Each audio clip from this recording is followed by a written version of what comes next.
تو فرمایا کہ جب انسان اللہ کی کوئی نافرمانی کرتا ہے تو انسان کے دل پر ایک چھوٹا سا سیاہ داغ لگ جاتا ہے. اگر توبہ کر لیتا ہے تو وہ داغ اس توبہ سے دھل جاتا ہے. اگر کوئی اور گناہ کر بیٹھتا ہے تو وہ داغ بڑا ہو جاتا ہے.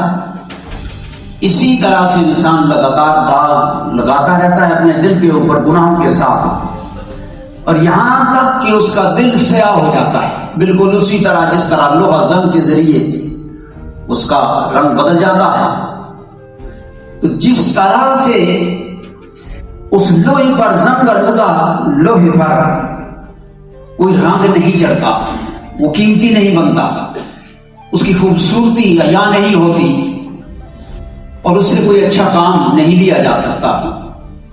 اسی طرح جب انسان کے دل پر زنگ لگ جاتا ہے